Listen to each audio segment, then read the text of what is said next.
Oi, tudo bem com você? Se você não me conhece, prazer. Meu nome é Vinícius e se você já andou por aqui, bem-vindo de novo. Eu fico feliz que você voltou. Eu tava andando no YouTube nas últimas 2 semanas e provavelmente aconteceu com você também de trombar com vários vídeos de The Last of Us 2. Afinal, o jogo conseguiu ser o assunto do momento, né? De tão esperado que ele tava. E, bom, não só por isso, também porque ele conseguiu agradar e desagradar muita gente. Mas aí no meio disso tudo, eu me vi pensando. Primeiro que eu não tenho um Play 4, o que é muito triste. Então eu não posso jogar e eu não queria pegar os spoilers. E também eu fiquei pensando, nossa, por que todo mundo queria tanto um The Last of Us 2? E aí você vai me dizer, é óbvio, porque The Last of Us 1 é muito bom, eu sei disso. Beleza? Eu tô ligado. Mas aí eu fiquei pensando de novo, por que The Last of Us 1 é tão bom? Bom, eu acho que é isso que eu queria discutir aqui com vocês um pouquinho.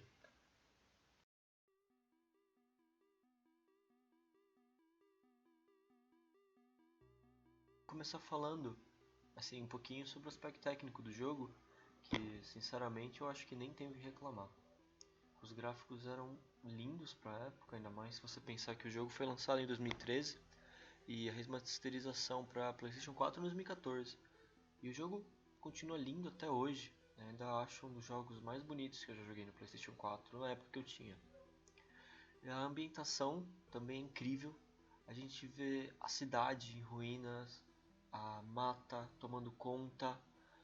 A, o jogo, a ambientação, ela faz com que você acredite que aquilo foi um dia uma grande civilização que agora está em ruínas depois do apocalipse.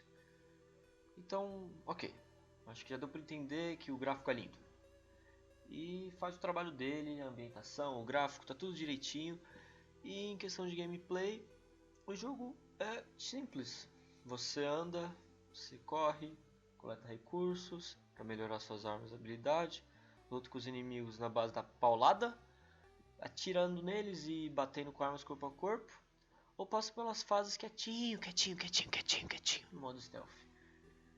O jogo é simples, mas então o que faz ele ser tão bom? E a gente não tem muito o que dizer sobre isso, que o grande trunfo do jogo é a história, irmão.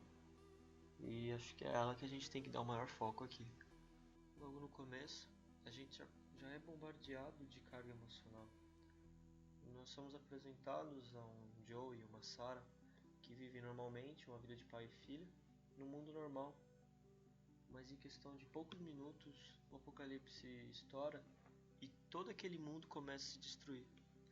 E em questão de menos de 20 minutos, a gente vê uma família normal ser destruída, com a morte da Sarah, que é somente o pivô de todo o personagem que o Joey vai se caracterizar depois.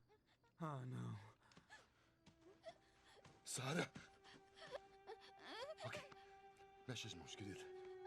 Eu sei, querida. Eu sei. Escuta, eu sei que isso dói. Você vai ficar bem. Fica comigo.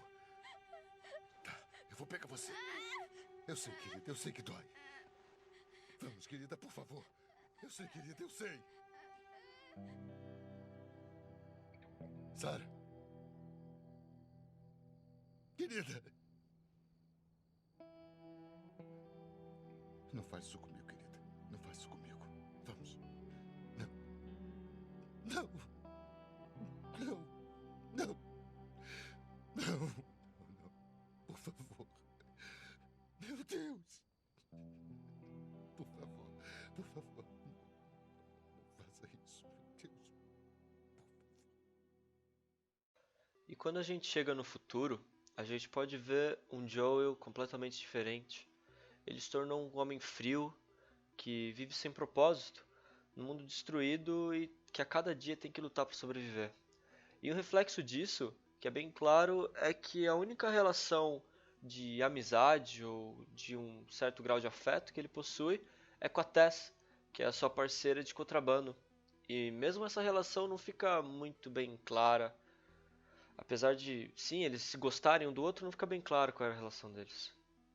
Mas aí, com esse Joey completamente despedaçado, a gente acaba sendo apresentado para Ellie, que num primeiro momento era somente mais uma entrega que ele tinha que fazer para os vagalumes a pedido da Marlene.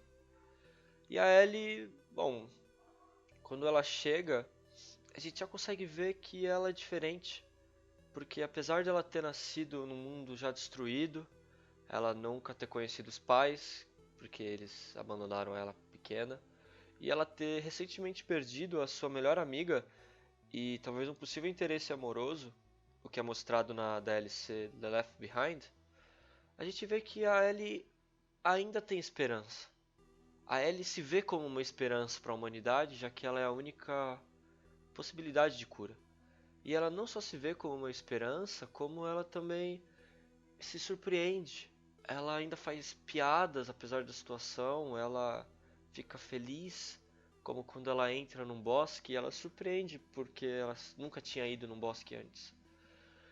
E com essas duas pessoas que a gente acompanha uma viagem para cruzar os Estados Unidos. E se a gente analisar, de certa forma, os dois personagens se encaixam de uma forma muito conveniente um pro outro. Porque o Joe é um homem que perdeu a filha e a Ellie é uma garota que perdeu os pais. De uma certa forma, soaria até um pouco clichê, né? Mas o jogador ele quer ver justamente isso. E aos poucos isso vai acontecendo. Os dois personagens vão amadurecendo, não diria nem amadurecendo, mas eles vão mudando. A Ellie, com o tempo, ela perde aquela inocência da garota que viveu numa zona de quarentena a vida inteira, para alguém que tem que lutar para sobreviver no mundo pós-apocalíptico. E o Joey, ele deixa de ser aquela casca dura, impenetrável, para virar alguém que talvez volte a ser aberto a sentimentos e a relações. E essa progressão individual, junto com a progressão da relação dos dois, vai acontecendo e você quer ver cada vez mais, até que a gente chega no grande momento de virada dos dois, que é quando a Ellie foge, com medo de ser abandonada pelo Joey, e a gente vê a seguinte cena. Todas as pessoas que eu gostava morreram ou me deixaram. Todo mundo, menos você. E não diga que eu ficaria mais segura com outra pessoa, porque na verdade eu só teria mais medo. Tem razão. Você não é minha filha. E com certeza eu não sou seu pai. E nós vamos nos separar. Bom, mas mesmo com as palavras do Joey, os dois personagens continuam juntos até achar os vagalumes. E a partir daí, cada vez mais eles começam a se aproximar como família de uma relação de pai e filha. E analisando tudo isso, você percebe que The Last of Us é uma história de aceitação. Você tem que aceitar os fatos do passado porque são passado. Eles não vão mais mudar.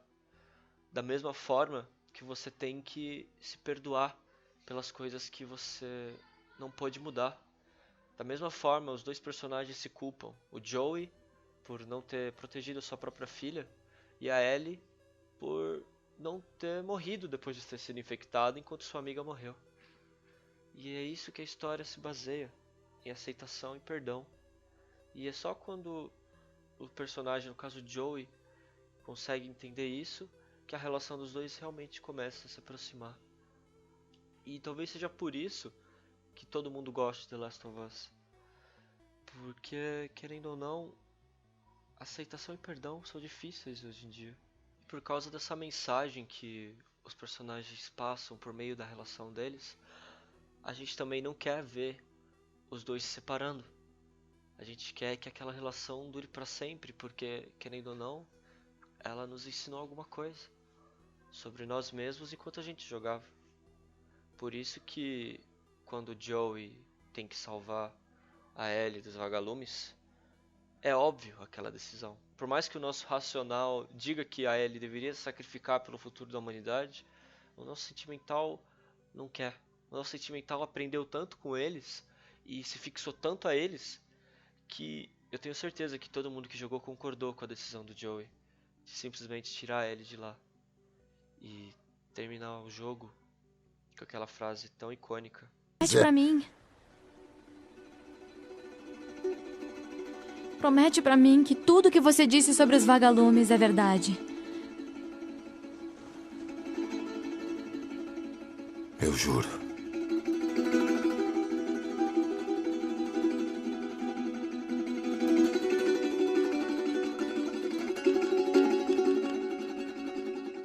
Tá. Bom, se você gostou do vídeo, considera deixar um like e se inscrever. Comentem aí o que vocês acham, se vocês concordam ou não, se eu podia ter falado algo a mais ou algo a menos. E bom, eu tô sempre querendo melhorar, cada vez mais eu vou melhorar na produção do vídeo, na qualidade do áudio. Então, é isso, acho que o que eu tinha pra falar por esse vídeo era isso, né? Então, falou!